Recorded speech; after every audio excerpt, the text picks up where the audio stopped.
반갑습니다. 오늘도 여러분께 스포츠 정보를 알려드리는 스포츠토라입니다. 구독과 좋아요는 저에게 큰 힘이 됩니다. 분석 시작 전 구독과 좋아요 한 번씩 눌러주시면 감사하겠습니다. 스포츠 분석방과 분석 최종 조합 픽은 영상의 댓글에 기재해 두었습니다. 그럼 경기 분석 시작하도록 하겠습니다. 첫 번째 경기는 도쿄 베르디와 나고야입니다. 도쿄 베르디는 여름 감독 부임 이후 경기력이 뚜렷하게 상승하며 컵 대회와 리그를 포함해 연속 무패 행진을 이어가고 있습니다.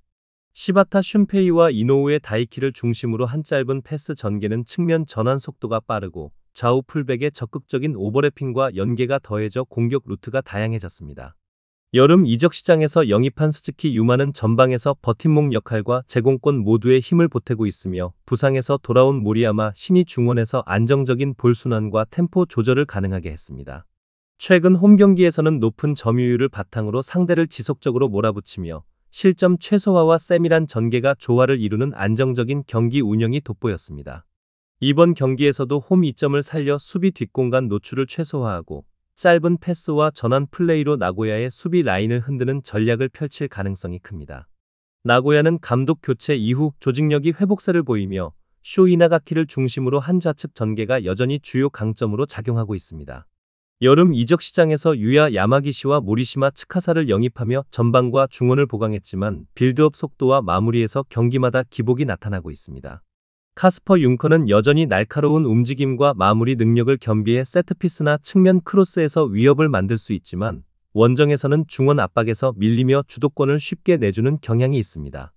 특히 강한 압박을 받을 경우 패스 정확도가 떨어지고 더운 기온과 높은 습도 속에서는 전방 압박을 장시간 유지하기 어려운 약점이 드러날 수 있습니다. 종합적으로 이번 경기는 도쿄 베르디가 홈에서 높은 점유율과 촘촘한 중원 압박으로 나고야의 빌드업을 제어하는 흐름이 유력합니다. 베르디는 전방과 이선의 유기적인 움직임 그리고 짧은 패스 전환을 통해 경기 후반 나고야의 체력이 떨어진 시점에 한 번의 결정적인 찬스를 만들 가능성이 높습니다.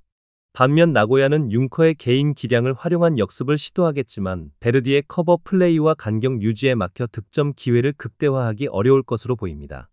양 팀의 최근 흐름과 전력 변화를 감안할 때 베르디가 접전 끝에 승리를 가져갈 가능성이 크며 득점 수는 제한적인 경기 양상이 예상됩니다.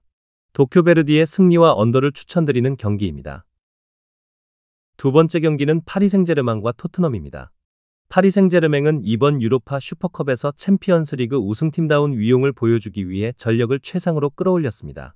여름 이적 시장에서 루카스 셰발리에와 일리아 자바르니를 영입하며 골문 안정성과 수비 라인 보강에 성공했고 대부분의 핵심 자원이 정상적으로 소집됐습니다. 다만 조앙 네베스가 클럽 월드컵 결승전 퇴장으로 출전이 불가능해 중원 조합에서 변화를 줄 수밖에 없으며 이는 전개 속도와 압박 저항의 변수가 될 수 있습니다. 골키퍼 포지션에서는 도나룸마 대신 셰발리에가 선발 출전할 가능성이 높아 큰 경기 경험이 부족한 그의 안정감이 중요한 포인트가 될 전망입니다. 루이스 엘리케 감독은 짧고 빠른 패스를 기반으로 한 공격 전환과 폭넓은 좌우 전개를 통해 토트넘 수비를 흔드는 전술을 준비하고 있으며 바르콜라와 크바라츠헬리아가 측면에서 수비 배후를 공략하는 움직임이 공격의 핵심 패턴이 될 것입니다. 토트넘은 손흥민과 제임스 매디슨이 빠진 상태에서 경기에 나서야 하지만 여름에 영입한 쿠두스, 팔리냐, 텔 등이 빠르게 전술에 녹아들며 주전 자리를 차지했습니다. 토마스 프랭크 감독은 전방부터 강한 압박과 세트피스를 활용한 득점 루트를 선호하며 카스퍼 융커와 브레넌 존슨이 이를 적극적으로 수행하고 있습니다. 팔리냐는 중원에서 저지력과 압박의 중심 역할을 맡고 쿠두스는 우측면과 중앙을 오가며 공격의 변화를 부여합니다. 그러나 매디슨 부재로 인한 중앙 창의성 저하와 손흥민의 속도 결정력 부재는 분명한 약점이며 이에 따라 토트넘은 라인을 높이지 않고 역습 상황에서 빠른 전환으로 PSG 수비 뒷공간을 노릴 가능성이 큽니다. 이번 경기는 PSG가 점유율을 바탕으로 중원과 측면을 장악하며 주도권을 잡고 토트넘은 압박 해제를 통한 빠른 역습과 세트피스로 균형을 시도하는 양상으로 전개될 전망입니다.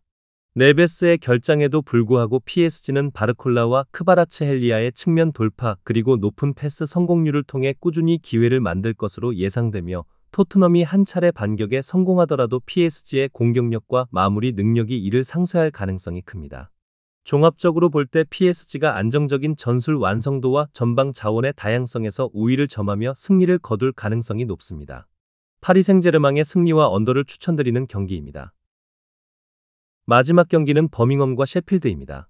버밍엄 시티는 리그 복귀 이후 조직력과 전술 완성도를 동시에 끌어올리며 긍정적인 흐름을 이어가고 있습니다.